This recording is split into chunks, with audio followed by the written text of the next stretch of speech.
السلام عليكم ورحمة الله وبركاته. طلاب الصف الثالث الإعدادي، أهلا بيكم في فيديو جديد. معايا النهاردة إن شاء الله معاكم مستر محمد. هنحل مع بعض بإذن الله كده أسئلة جديدة لمحافظة تانية اللي هي محافظة الجيزة. كنا حلينا قبل كده محافظة القاهرة. طبعا الناس اللي ما شافتش الفيديو بتاع محافظة القاهرة هسيب لكم اللينك بتاعه في التفاصيل بتاعت الفيديو تحت، وكمان هعمل لكم كمان الامتحان ده في التفاصيل الفيديو تحت، عشان اللي مش معاه كتاب خارجي او مش عارف يوصل لاي كتاب يحل منه يقدر ياخد الورق ده ويحل فيه ويصحح معانا الاجابات. لو اول مره تسمعنا ما تنساش تعمل لايك وتشترك معانا في القناه عشان يجي لك دايما الفيديوهات الجديده اول باول. طبعا انا معايا دلوقتي محافظه جديده اللي هي محافظه الجيزه، وهنبدا نحط مع بعض بياناتنا على الخريطه. بيقول لي قدامك خريطه لقاره امريكا الجنوبيه، وبيبدا يسالني واحد المحيط. اما حاجه بص هلاقي ان المحيط اللي قدام حضرتك ده هو المحيط تمام الهادي. طيب اتنين دائرة عرض، دي من دوائر العرض الرئيسية وموجودة في شمال أمريكا الجنوبية، دي طبعا خط الاستواء. 3 منطقة بيقل فيها السكان ومع ذكر السبب. هنا سؤال كان جديد عليا السنة اللي فاتت، إن هو في الخريطة بيسألني سؤال وبيقول لي ليه، يعني بما تفسر. الأول تعال نشوف إيه المكان. المكان قدام حضرتك أهو، هنا ده عند نهر أهو اللي هو نهر الأمازون، يبقى بالتالي منطقة يقل فيها السكان أقول له حوض الأمازون. حوض الأمازون. طب بيقل ليه السكان في حوض الامازون؟ زي ما انت شايف قريب من خط الاستواء وبتنمو فيه غابات استوائيه، وده اللي احنا خدناه في الدرس بتاع السكان. يبقى لوجود غابات استوائيه، وبالتالي تشابك الاشجار وصعب ان حد يعيش هناك. طبعا ممكن تضيف كمان ارتفاع درجه الحراره، كل دي اسباب بتخلي ما فيش سكان بتعيش هنا. ب بيقول لي بما تمثل هضبة البحيرات الاستوائية وهضبة الحبشة أهمية عظيمة لمصر. ليه الهضبتين دول مهمين جدا لمصر؟ قال لي بمنتهى البساطة لأن الهضبتين دول اللي بينبع منهم نهر النيل. أقول له لأن الهضبتين دول سواء البحيرات الاستوائية أو هضبة الحبشة ينبع منهم نهر النيل، وبالتالي مهمين جدا لمصر. تمام كده؟ يبقى ينبع منهم نهر النيل.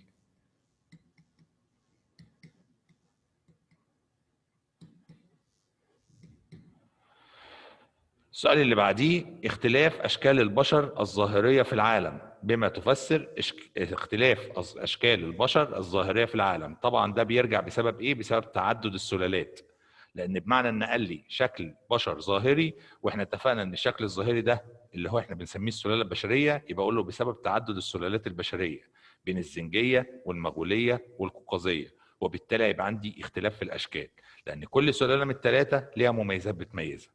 يبقى اقول له بسبب تعدد السلالات. لو حبيت اكمل وابدا احكي له بقى، اقول له بسبب تعدد السلالات لان السلاله الزنجيه مميزاتها البشره السمراء او الداكنه، الشعر الاجعد، الانف العريضه، الشفه الغليظه. السلاله الثانيه اللي هي المغوليه بتتميز بالبشره الصفراء، العين المنحرفه، الشعر المرسل. السلاله الثالثه اللي هي القوقازيه بتتميز عندي بالبشره الورديه البيضاء والشعر المموج والشفه الرفيعه. يعني لو حبيت اقول مميزات السلالات يبقى احسن، انما لو قلت بسبب تعدد السلالات وابدا اقول له بس اساميهم ممكن تاخد الدرجه كامله ما فيهاش مشاكل. 3 بما تفسر ندرة وجود السلالات النقية في العالم في الوقت الحالي. ليه في الوقت اللي احنا فيه ده من الصعب الاقي سلالة نقية؟ لان بمنتهى البساطة نتيجة التزاوج ونتيجة الهجرات ونتيجة المصاهرات ما لاقيش او ما اقدرش الاقي السلالة النقية الا في المجتمعات البدائية. يبقى انا بقول له بسبب الهجرة والتزاوج والمصاهرة. الهجرة والتزاوج. الهجرة والتزاوج خلت فكرة السلالة النقية تكاد تكون معدومة أو نادرة جدا في الوقت الحاضر، ولكن لو عايزها ممكن هتلاقيها فين؟ في المجتمعات البدائية. 4 تلعب الصناعة دور أساسي في توزيع معظم سكان أوروبا. الصناعة إيه دخلها في توزيع السكان في أوروبا؟ قال لي بمنتهى البساطة لأن السكان في أوروبا بيتركزوا في دول الغرب أكتر من دول الشرق، والسبب إن الدول اللي في الغرب أكثر تقدم حضاري وصناعي عن دول الشرق. يبقى دي نقطة. يبقى بسبب تركز سكان في غرب أوروبا عن شرقها. ضيف لكده كمان أكبر دولتين أو أكتر مدينتين في أوروبا فيهم تركز سكاني، باريس ولندن، بسبب اهتمامهم بالصناعة هناك. يبقى بالتالي لوجود، نكتب بقى هنا لوجود باريس ولندن اللي هم بيهتموا بالصناعة. دي نقطة. النقطة الثانية ممكن أقول فيها الاهتمام بدول الغرب أوروبا عن دول الشرق لأنها أكثر تقدم صناعي وحضاري. طيب قدامي دلوقتي بيقول لي صنف الظواهر التضاريسية الآتية حسب طبيعتها الجغرافية ثم انسبها لقاراتها. يعني هتبدأ تقول لي اللي قدامك ده عبارة عن إيه وبعدين قول لي موجود في قارة إيه. تمام؟ الأول بس كده نمسح اللي احنا عملناه عشان نلاقي مكان نكتب فيه. تمام؟ يلا معايا. واحد، تروس. هو تروس ده كان ايه؟ افتكر كده معايا، تروس ده كان ايه؟ كنا بنقول ايه؟ جبال تروس. بنقول جبال تروس. يبقى تروس دي ايه؟ جبال. طب موجودة في قارة ايه؟ اسيا. طيب كالينشو. كالينشو ده كان ايه؟ كالينشو ده كان سهل صحراوي. يبقى اكتب له كده سهل صحراوي. طب موجود فين؟ موجود في افريقيا. بيصل بين او بيفصل بين مصر وليبيا. يبقى افريقيا. هي بس المسافات عشان صغيرة نضطر كده نكتب على الكلام. لبرادور. لبرادور دي عبارة عن تمام. انا سامع الناس بتقول معانا اهي هضبة. طب موجودة فين؟ امريكا الشمالية. تمام. ميري ودارلينج. ميري ودارلينج. ميري ودارلينج دول عبارة عن نهرين. تمام. يبقى نهرين. نهرة والاتنين موجودين في القارة الأوقيانوسية. تمام. طيب بعد كده بيقول لي تشوز. تتكون استراليا من مجموعة جزر منها جزيرة. استراليا فيها مجموعة جزر. ايه من الجزر اللي قدامك دول تتبع لاستراليا؟ اهم حاجة بص كده هلاقي مين؟ تمام. تسمانيا. يعيش حيوان الرنة في اقليم ايه؟ حيوان الرنة في الاقاليم المناخية والنباتية كان بيعيش في اقليم اسمه اقليم ايه؟ بص كده في الاختيارات. تمام. تندرا. انا بحاول استنى عشان الناس تركز معايا وتجاوب. طيب 3، قارة خالية من السكان لتطرف المناخ. قارة خالية من السكان لتطرف المناخ. يعني المناخ اللي فيها صعب جدا. كلمة تطرف المناخ يعني المناخ صعب جدا عشان كده هي خالية من السكان. ايه القارة اللي ما فيهاش سكان بسبب المناخ بتاعها؟ تمام. انتاركتيكا. لان اصلا احنا ما خدناش ولا قارة ما فيهاش سكان غير القارة دي. معظم سكان امريكا الشمالية بيتركزوا فين؟ قارة امريكا الشمالية سكانها بيتركزوا فين بالظبط؟ اكتر منطقة بيتركزوا فيها اللي كان فيها اكتر من 50% من السكان بيعيشوا فيها تمام. الولايات المتحدة. طيب تختلف الخصائص الاقتصادية لسكان العالم وفقا للعادات والتقاليد ولا الرعاية الطبية ولا الدخل السكان ولا نسبة الأمية؟ أنا هنا بتكلم على الخصائص الاقتصادية. إيه اللي بيخلي الخصائص الاقتصادية تختلف من سكان لسكان تانيين؟ يا ترى العادات والتقاليد ولا الرعاية الطبية ولا دخل السكان ولا نسبة الأمية؟ تمام. دخل السكان. تمام. تعال بقى نخش على التاريخ.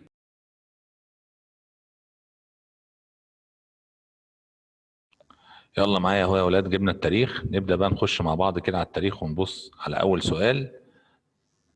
طبعا احنا كان لسه ناقص معانا في الجغرافيا. كان ناقص حتة كده في الجغرافيا نقولها. رقم ب بيقول لي حدد أوجه الشبه بين كل من نبات إقليم البحر المتوسط ونباتات إقليم المعتدل شرق القارات اللي هو الصيني. ايه وجه التشابه بين غابات اقليم البحر المتوسط والغابات الموجوده عندي في الاقليم الصيني؟ طبعا في حاجتين متشابهين. رقم واحد ان الاثنين الورق بتاعهم بيتميز ان هو بيبقى عريض ودائم الخضره. يبقى دي اول وجه تشابه. يبقى اول نقطه هكتبها له كده اوراق اشجارهم دائمه الخضره وعريضه. التشابه الثاني ان الاثنين فيهم حشائش واحده اللي هي الحشائش المعتدله. يبقى بالتالي عندي نقطتين في وجه في وجه التشابه. رقم واحد ان الاثنين ورقهم بيبقى دائم الخضرة وعريض. والنقطة الثانية ان الاثنين فيهم حشائش اسمها الحشائش المعتدل. طيب بيقول لي برضو حدد اوجه الشبه بين كل من فئة صغار السن في الدول المتقدمة وفي الدول النامية. فئة صغار السن في الدول المتقدمة وفي الدول النامية الاثنين فيهم ميزة مشتركة. ايه هي؟ ان انا صغار السن هم صغار السن في اي حتة في العالم. بمعنى ان هم لا بيشتغلوا ولا بيصرفوا على نفسهم، بل بالعكس هم فئة او طبقة محتاجه اللي يصرف عليهم، فبالتالي وجه التشابه هنا ان فئه صغار السن في الدول المتقدمه والدول الناميه في الاثنين هي فئه غير منتجه. يبقى وجه التشابه انها فئه غير منتجه، فئه عايزه اللي يصرف عليها، يعني بالتالي هي فئه تتحط تحت بند الاعاله. رقم ج بيقول لي ما تقييمك لصحه العباره الاتيه؟ السكن والتغذيه اثر على معدل الوفيات. طبعا تقييم العباره دي انها عباره صحيحه جدا، لان دايما الاماكن اللي بيبقى فيها اهتمام بالتغذيه واهتمام بالوقايه واهتمام بالاماكن السكنيه بتاعتها معدل الوفيات فيها بيقل، لان انت بتحمي نفسك من التلوث، بتحمي نفسك من الامراض. والعكس، الاماكن اللي ما فيهاش اهتمام بالاماكن بالنظام التغذيه السليم او بمناطق سكنيه محترمه فيها اساسيات العيش فيها، شيء طبيعي ان الوفيات فيها هتزيد. يبقى بالتالي تقييمي ليها انها عباره صحيحه، لان في ربط مباشر، في علاقه بين نظام التغذيه ومعدلات الوفيات. كل ما اهتميت بنظام التغذيه والاماكن السكنيه كل ما قلت الوفيات، كل ما عدم الاهتمام بنظام التغذيه واماكن السكان بيقل الوفيات. يبقى ده هتهتم بيه الوفيات تقل، العكس هتقل منه يبقى بالتالي الوفيات تزيد. طيب نخش بقى على التاريخ. اول سؤال بيقول لي اكتب صح او غلط مع طبعا هو هنا مش طالب التصويب بس انا هنصوب يعني. نجح المماليك في دخول تبريز عاصمه الصفويين عام 1514. طبعا التاريخ صح والدنيا ماشيه حلو والناس هتغلط وهتقول لي العباره صحيحه، ولكن العباره خاطئه. ليه يا عم الحاج العباره خاطئه؟ بص كده معايا. نجح المماليك في دخول تبريز عاصمه الصفويين سنه 1514. العباره الخاطئه في الكلمه دي مش المماليك اللي نجحوا يا معلم، اللي نجحوا العثمانيين. عشان كده وانت بتحل صح وغلط ما تسربعش، ركز، اهدى على نفسك كده وركز. 2. توقفت حركة النهضة اللي هي طبعا يقصد هنا النهضة العلمية في عهد عباس باشا. النهضة وقفت في عهد عباس؟ طبعا العبارة صح، لأن عباس اتأثر جدا بمعاهدة لندن واتأثر بفرمان 41، وبالتالي معظم التقدم اللي كان في عهد محمد علي وقف. 3. منحت الدولة العثمانية الامتيازات الأجنبية لرعاياها ببعض الدول الأوروبية. طبعا العبارة خاطئة، دي ادت الامتيازات الأجنبية للتجار الأجانب في ولايتها، يعني في الأجانب يجوا يشتغلوا عندها، مش العكس، مش إنها تطلع الرعاية بتوعها يشتغلوا بره.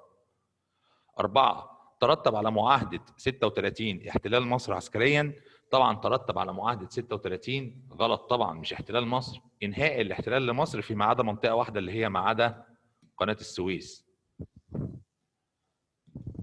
دي المنطقة الوحيدة اللي اتشال أو بقى فيها وجود للقوات الإنجليزية، ولكن المعاهدة بتقول إن مصر انتهى احتلالها عسكريا بالكامل فيما عدا قوات هتفضل في السويس عشان تحمي القناة.